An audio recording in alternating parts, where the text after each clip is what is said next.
This segment brought to you by Sure Crop, liquid crop nutrition delivered right to your farm. Welcome back to Ag AM in Kansas. I'm Brityne Rucker. One agronomist thinks that canola production will rebound in Kansas following a growing season where acreage was down, and that K-State canola agronomist is with me now, Mike Stamm. Welcome, Mike. Thanks, it's good to be here. Mike, actually, the growing season of this oilseed crop just passed. Will you discuss the past year and growing season for this crop? Sure. So this past growing season was probably what I would classify as an average growing season for the crop. We had some good yields and some excellent yields, but then also some yields that were a little bit on the lower side of things. And that really kind of goes back to our stand establishment conditions back in the fall of 2019.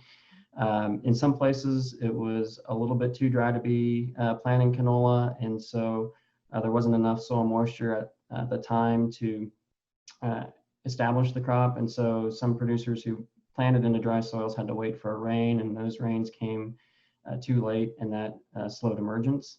Mm-hmm. And so when temperatures started to cool down in October and November, the crop was too small to make it through the winter, and so some of those stands that were planted into dry soils were hurt because of that reason.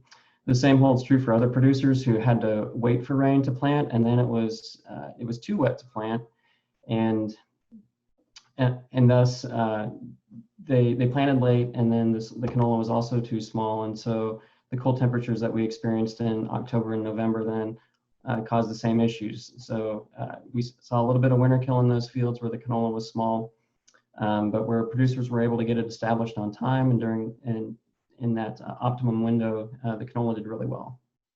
Absolutely. And Mike, there's actually some new technology on canola varieties that'll be available to producers soon that will hopefully lend to more canola production in Kansas.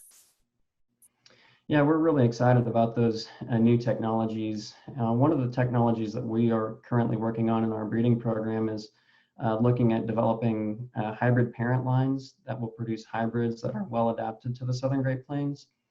So hybrid winter canola is not new to the Southern Great Plains, but what will be new is that we'll have hybrids that are developed specifically for our weather conditions that we have here in Kansas. And so we feel that those hybrids will have an advantage over some of the technologies that have been on the market previously. Mm-hmm. We're also starting to incorporate a new Roundup Ready trait into some of these hybrid parent lines, and there are some new benefits that come with that technology, and some of those benefits include pod shatter tolerance, and also the semi-dwarf growth habit, which has some advantages that we've seen in central Kansas. And so we're really excited to be working on that piece of our breeding program, and hopefully one day those technologies will be able to benefit Kansas growers.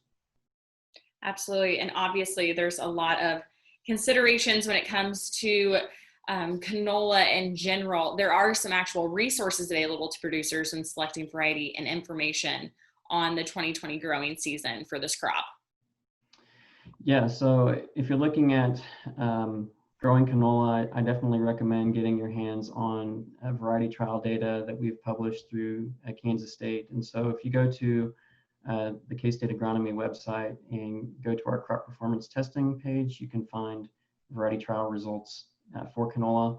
I actually have the Great Plains Canola Production Handbook sitting here, and that's really the kind of the Bible for canola production in our region. So if producers have any questions about how to grow canola, that's a really good resource that they can access to learn more about the questions they might have.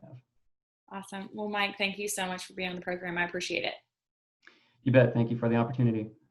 I'm Brityne Rucker, and this has been Ag AM in Kansas.